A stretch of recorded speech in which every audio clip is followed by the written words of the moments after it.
Hello everyone, welcome back to another totally 100% unbiased video game video where I will be absolutely saying things about a game with absolutely no bias whatsoever. This video will be about the one and only Xenoblade Chronicles X Definitive Edition. I have been waiting for a port for Xenoblade X for years.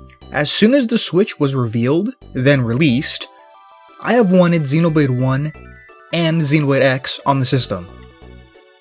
Of course, in 2020, we got Xenoblade 1 Definitive Edition, when is probably one of the best things to ever happen to this franchise, and also one of the best games on the Switch. But after getting Xenoblade 1 on the Switch, not only did we get Xenoblade 2 in 2017, and then Xenoblade 3 in 2022, one video game from this franchise remained locked to the Wii U. However, in March of 2025, we finally got Xenoblade X on the Switch.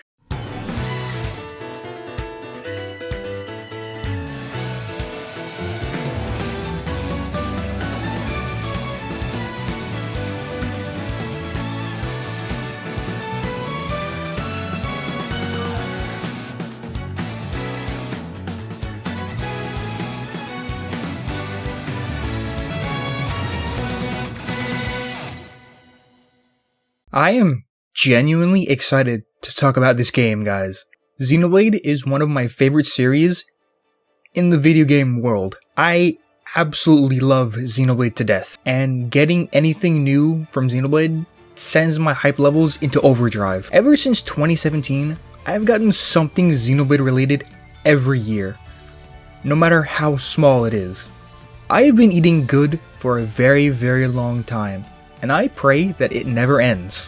As I said a little bit ago, today's video is about Xenoblade Chronicles X Definitive Edition. I have been constantly praying that X would be announced in a direct. However, in Nintendo tradition with the Xenoblade series, Nintendo announced the game coming to Switch just one random morning. Nothing alluding to it at all, nothing was said beforehand. They basically dropped it and left. Fast forward to now, the game is finally here, and I have completed the main story of the game. Before we get started, I need to get some important disclaimers out of the way.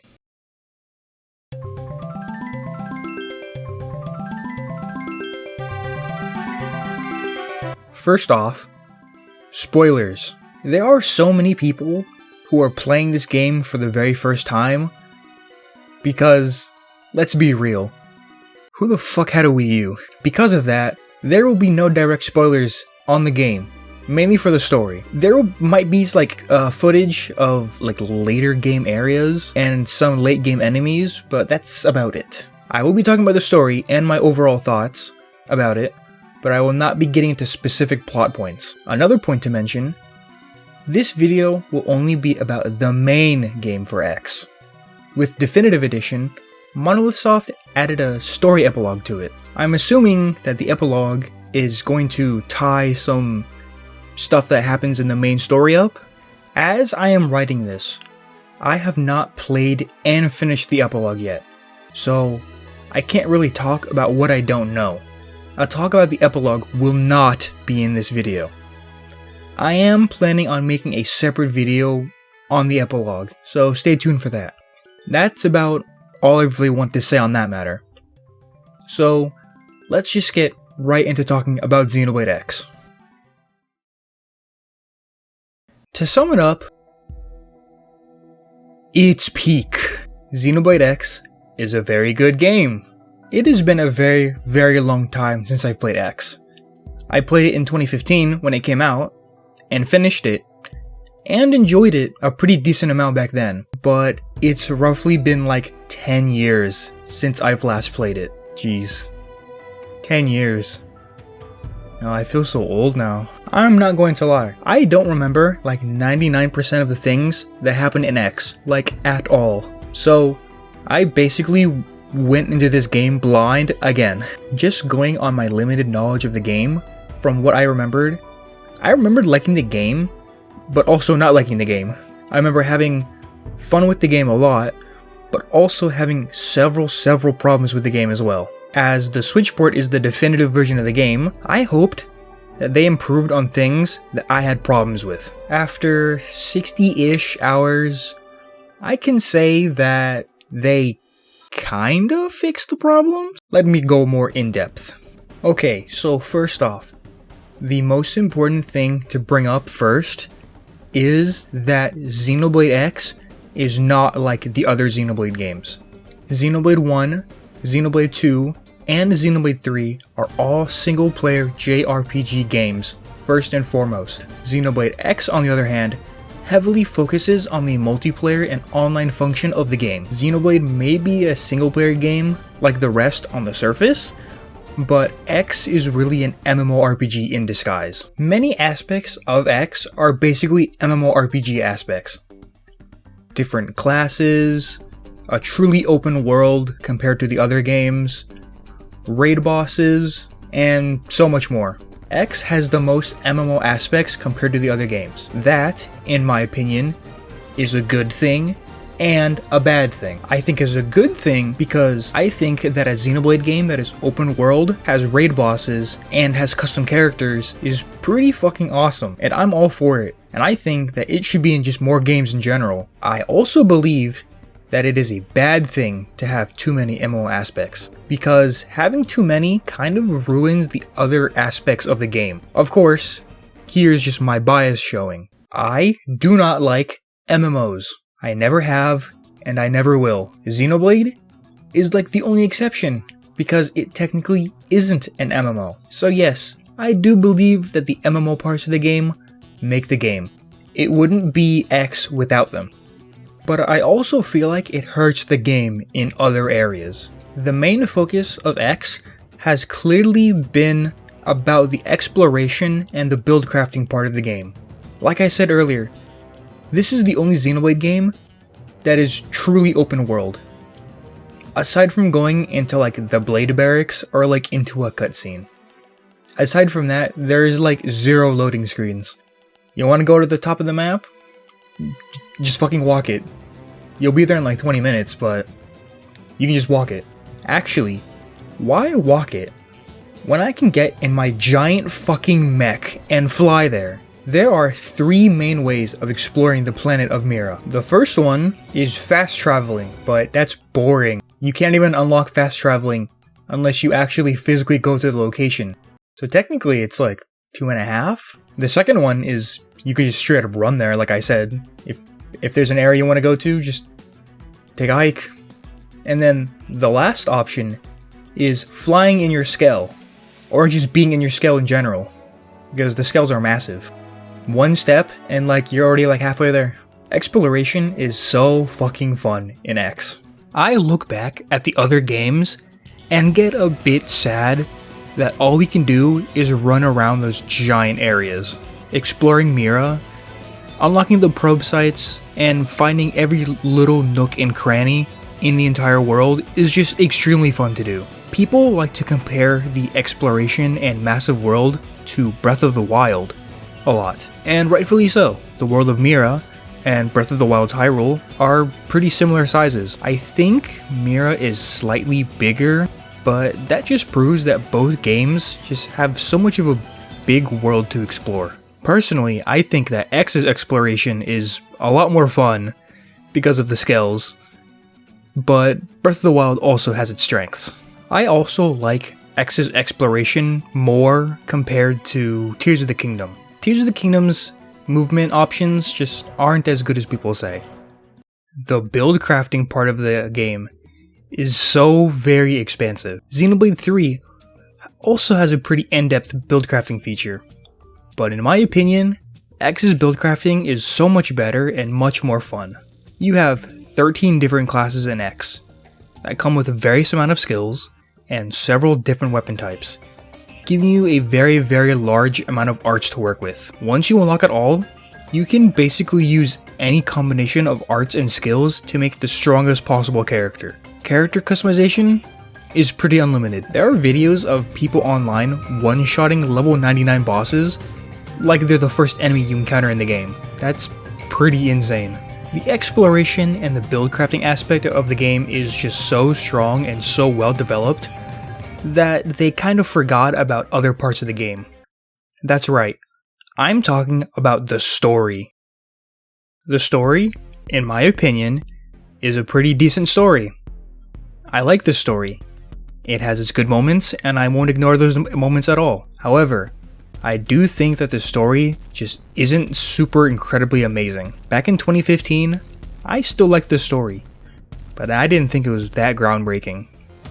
I thought to myself, maybe my memories are just rusty, and the story was better than I remembered. I was right for the most part. The story was better than I remembered. But I still don't think it's amazing though. I feel like it had a lot of problems, mainly to do with the pacing and how some of the writing is. My personal main problem is basically how you go about with the story in the first place. The game is split up into 12 chapters. My least favorite part about going through the main story is that there are requirements in order to unlock the story. Sometimes you have to be a certain level in order to have the option to do the story. Sometimes you have to do a certain affinity mission with a character in order to get the option to do the story. The affinity missions are cool, but I really do have a problem with them in my opinion. Like, some of them are so integral to the story. If they are integral to the main story, then why the fuck is that main content stuff in an affinity mission? Like, why can't it just be part of the main story? Sometimes it's both requirements at once. Like, it's super fucking dumb in my opinion. I should be able to just play the story and only the story if I wanted to. Which leads me to my other problem. There is so much gap in between story chapters that it just doesn't feel right at all. I did chapters 1, 2, and 3 all in the same day, and then I did chapter 4 like 3 days later.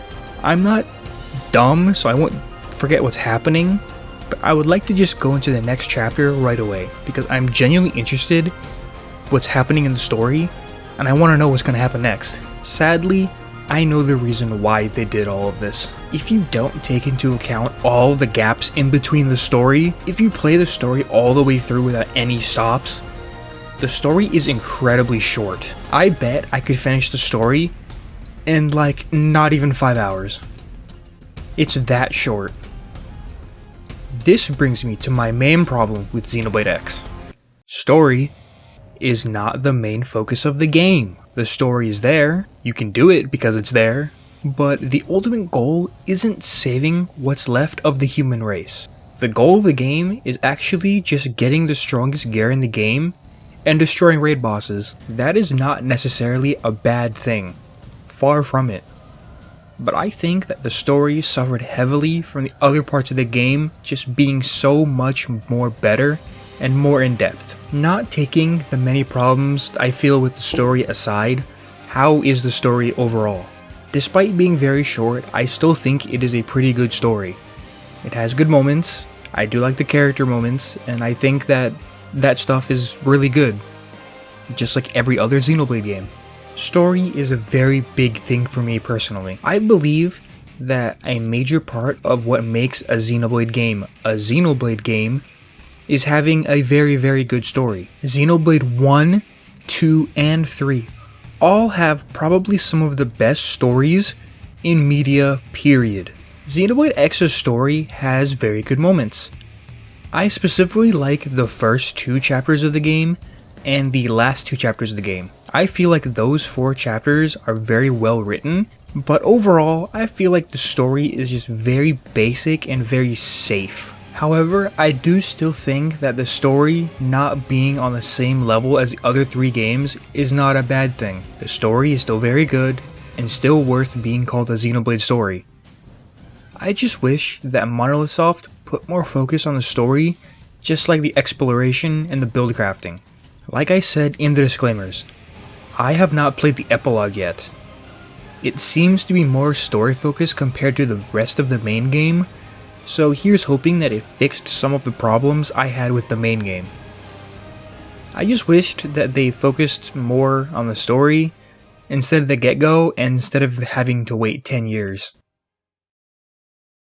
Some positive things I have to say about the story is that I do like some of the characters, like Elma, Lin, and Lao for example. I believe that these three shined a lot and that they cared the most about these characters, which made sense because they're probably the most important characters in the story. And the cutscenes are very, very polished, and personally I think they look significantly better than the original. I felt like that whole section of the video was a little too negative, so on the more positive note, let's talk about why X deserves the Definitive Edition title.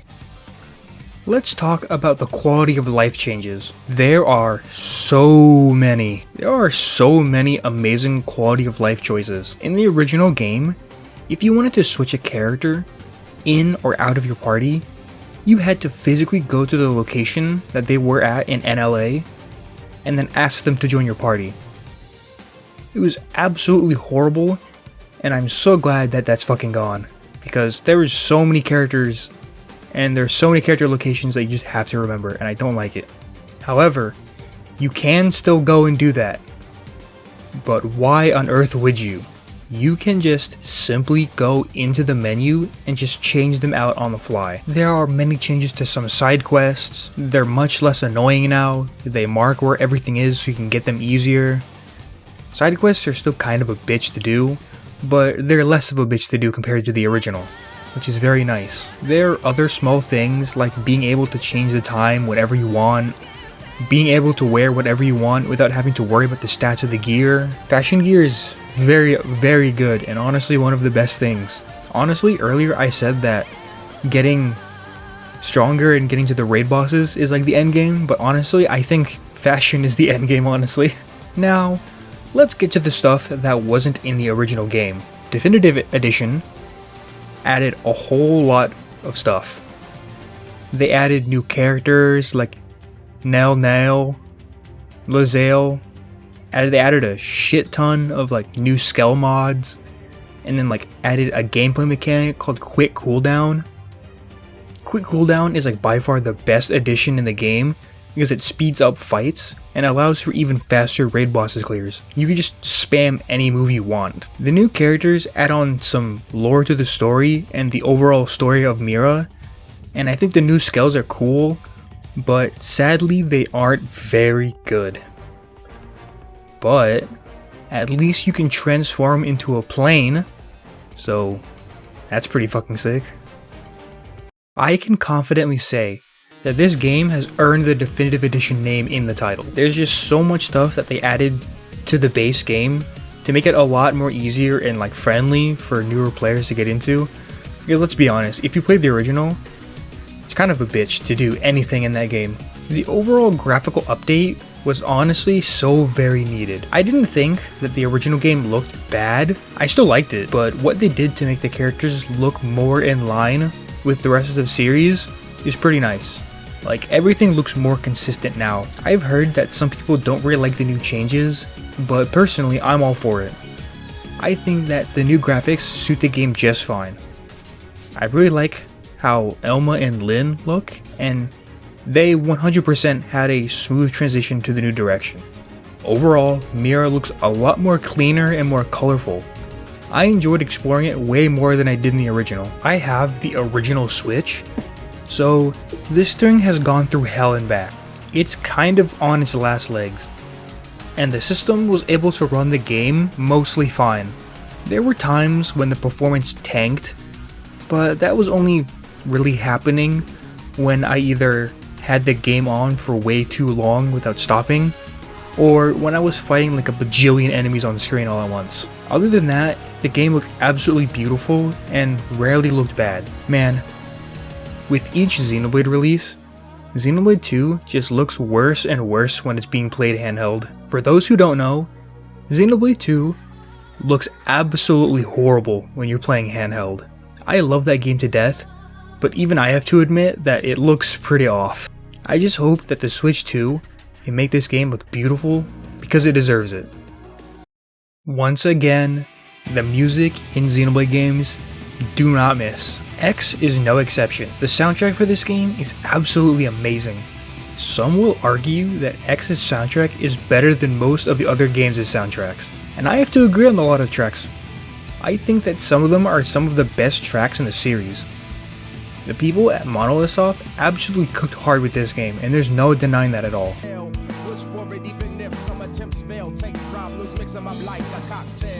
It's not the cost that life deals. Anyone can alter their situations by not sitting around accepting the abuse and devastation. Even if you haven't played X yet, people know about the song Uncontrollable, just because of how much of a banger it is. There are several banger tracks, like the songs that play whenever you go to like a respective region, some songs that play in like the affinity missions, and then just overall exploration music is just really nice. The music is absolutely top tier in the series, and probably in the video game sphere. Now, if only I could pronounce some of these names. That just about sums up my thoughts on Xenoblade X Definitive Edition. Despite having a lot of negative things to say about the game, there are several positive things to say about the game as well. I still absolutely loved playing through X, and I wouldn't mind playing it again in the near future, like I do with every single other Xenoblade game. My personal score for Xenoblade X Definitive Edition is an 8.5 out of 10. To remind you, I've only played the base game of X. There is still a whole epilogue that I have to do, and I will talk about it once I finish it. That will be a whole separate video, so subscribe so you don't miss that video when it comes out. Thank you all for watching, and I'll catch you guys in the next one.